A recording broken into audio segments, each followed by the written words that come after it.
ہم تو انبیاء علیہ السلام کو معصوم مانتے ہیں، رسولوں کو معصوم مانتے ہیں۔ روافض نے کیا کیا؟ روافض نے ائمہ اہل بیت کو معصوم ثابت کرنے کے لیے قرآن کی آیات کا سہارا لے کر غلط استدلال کر کے اپنا گمراہانہ عقیدہ جو ہے اس کو لوگوں کے سامنے پیش کیا۔ مثلا سورۃ البقرہ کی آیت نمبر 124 میں ارشاد فرمایا، لا ینال عہد الظالمین، میرا عہد ظالموں کو نہیں پہنچتا، میرا عہد ظالموں کو نہیں پہنچتا۔ اس آیت سے روافض نے استدلال کیا اور انہوں نے کہا کہ اس سے ثابت ہوا کہ جو ائمہ اہل بیت ہیں وہ معصوم ہیں، اور جو معصوم نہیں ہے وہ امت کا امام نہیں بن سکتا اور خلیفہ نہیں بن سکتا، حالانکہ اس میں ائمہ اہل بیت کی عصمت کا تذکرہ ہی نہیں ہے، لیکن انہوں نے اس آیت سے استدلال کیا۔ اسی طریقے سے ایک گمراہ فرقہ حکمیہ، انہوں نے یہ عقیدہ رکھا کہ اللہ رب العزت کو چیزوں کے وجود سے پہلے ان کا علم نہیں ہوتا، نعوذ باللہ تعالی، یعنی جب تک چیزیں وجود میں نہیں آتی تو اس سے پہلے اللہ کو ان چیزوں کے وجود کا، ان چیزوں کا علم نہیں ہوتا، نعوذ باللہ تعالی۔ یہ گمراہ عقیدہ حکمیہ نے اختیار کیا اور استدلال قرآن مجید کی سورہ آل عمران کی آیت نمبر 142 سے کیا، وَيَعْلَمَ الصَّابِرِينَ،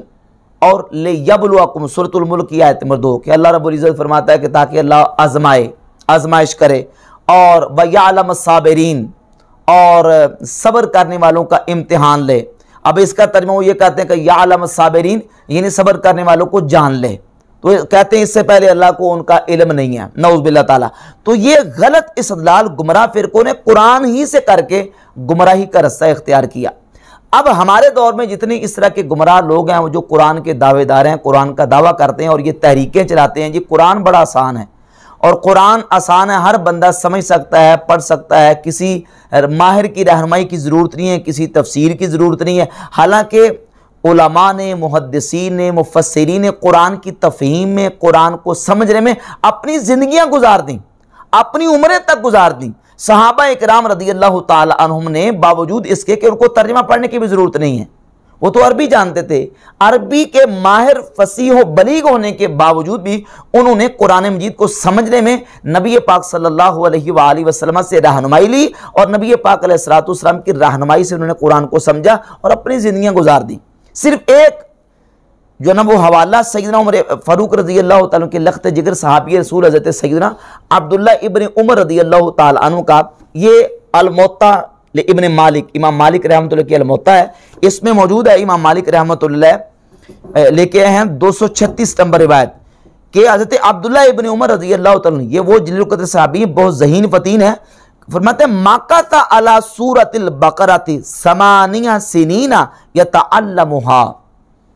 کہ حضرت عبداللہ ابن عمر رضی اللہ تعالیٰ جب قرآن پاک پڑھ رہے تھے، سیکھ رہے تھے، صرف قرآن کی ایک سورۃ البقرہ سیکھنے میں 8 سال گزار دیے۔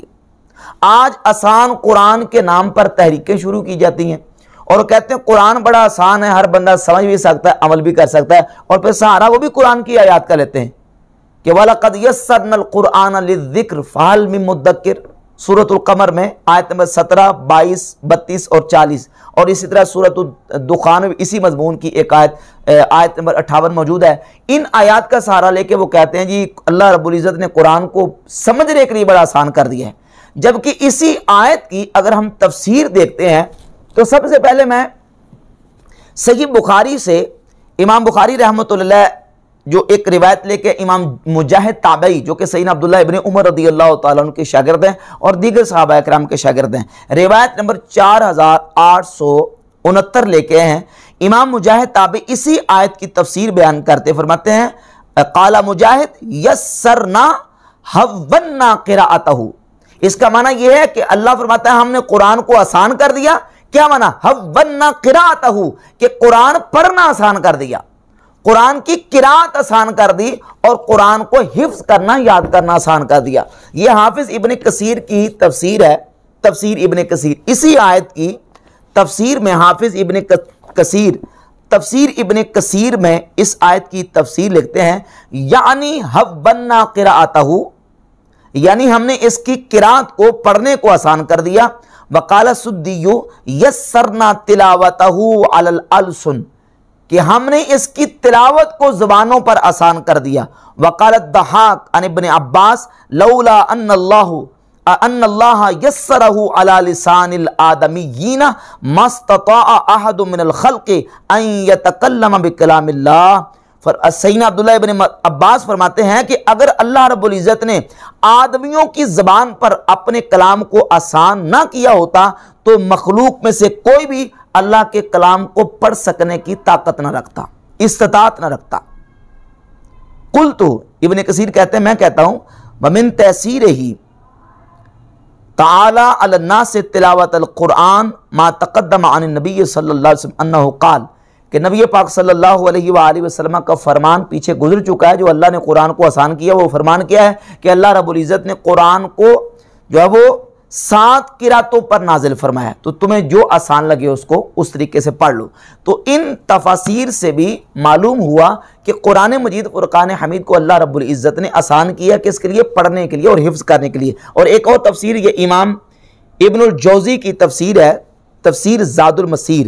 اسی آیت کی تفسیر میں امام ابن الجوزی لکھتے ہیں وَلَقَدْ يَسَّرْنَا الْقُرْآنَ اَسَهَّلْنَاهُ،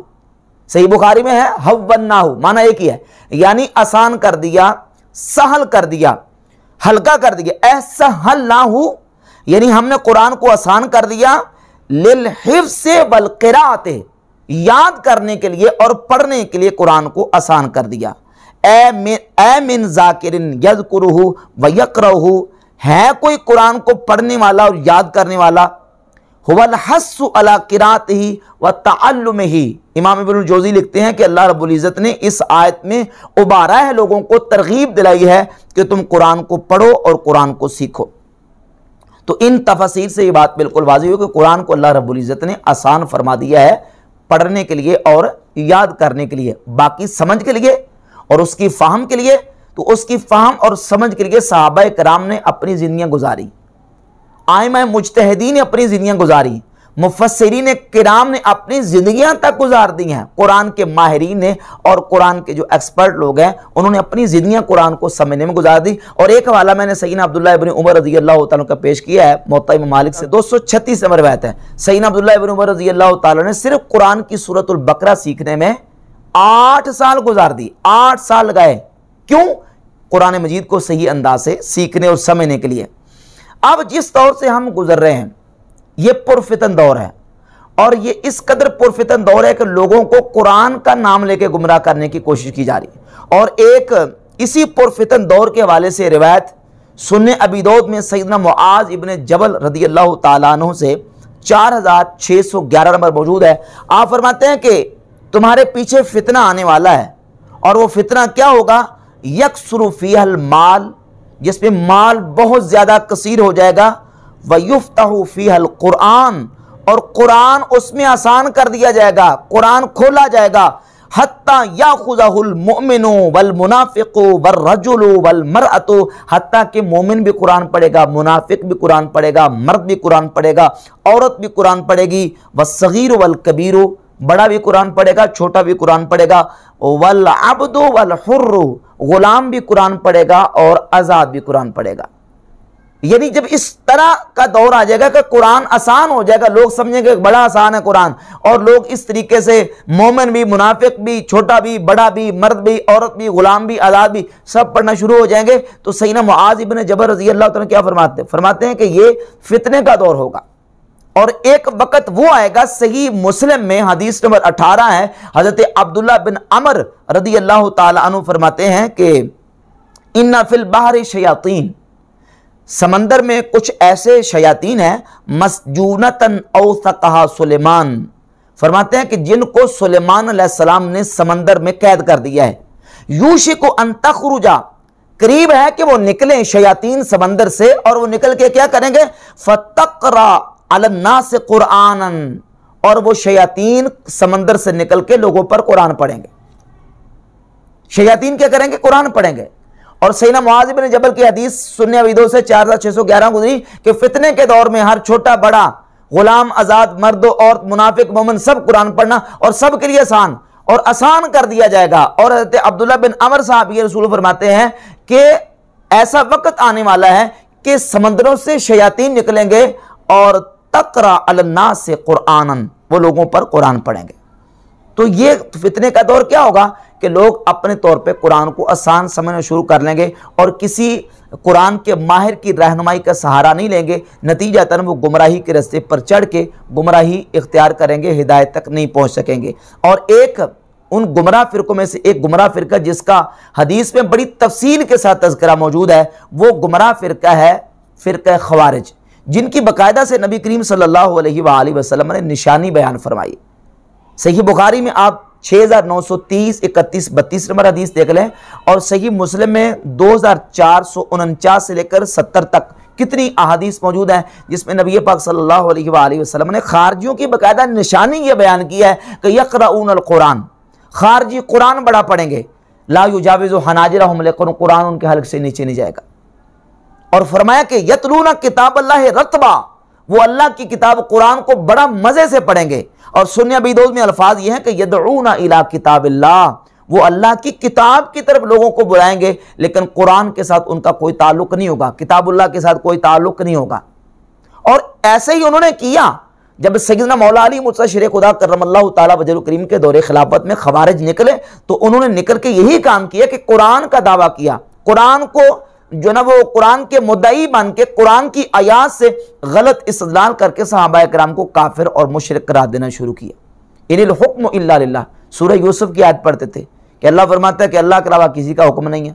اور معاویہ تم بھی مشرک ہو، اور نعوذ باللہ علی تم بھی مشرک ہو، العیاذ باللہ تعالی۔ اس بنیاد پر اور پھر حضرت عبداللہ بن عباس رضی اللہ تعالیٰ نے جب ان کے ساتھ مناظرہ کرنے کے لیے گئے، خصائص علی میں صحیح امام نسائی روایت لے کے 185، تو حضرت عبداللہ بن عباس رضی اللہ تعالیٰ نے قرآن کی آیات پڑھ کے ان کو سمجھایا کہ اس آیت کا یہ مطلب نہیں ہے جو تم مطلب بیان کر رہے ہو۔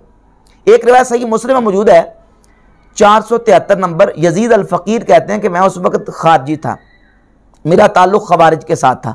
تو میں مدینہ شریف گیا، مسجد نبی میں جب پہنچا تو حضرت جابر رضی اللہ تعالیٰ عنہ درس دے رہے تھے، اور اس درس میں وہ بیان فرما رہے تھے کہ جب جہنمیوں کو جہنم سے نکالا جائے گا، تو میں نے فوراً کہا کہ آپ کیا کہہ رہے ہیں اے شیخ، آپ کہہ رہے ہیں کہ جہنمیوں کو جہنم سے نکالا جائے گا، جبکہ قرآن کی سورہ حامیم السجدہ کی آیت نمبر 20 میں اللہ فرماتا ہے کلما ارادو ان یخرجوا منہا اعیدوا فیہا۔ اب قرآن پڑھ رہے ہیں کہ جب جہنمی جہنم سے نکلنے کا ارادہ کریں گے تو ان کو واپس اس میں لٹا دیا جائے گا۔ قرآن تو یہ کہتا ہے کہ ان کو واپس کر دیا جائے گا، اور آپ کہتے ہیں جہنمیوں کو نکال لیا جائے گا۔ تو آپ نے پھر سورہ اسراء کا حوالہ دیا اور فرمایا کہ تم نے وہ آیت نہیں پڑھی عَسَىٰ أَن يَبْعَثَكَ رَبُّكَ مَقَامًا مَحْمُودًا،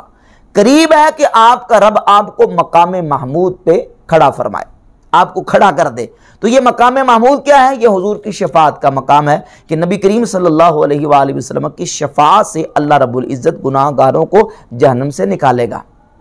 تو اب یزید الفقیر کہتے ہیں کہ ہمارے جتنے ساتھی تھے سوائے ایک کے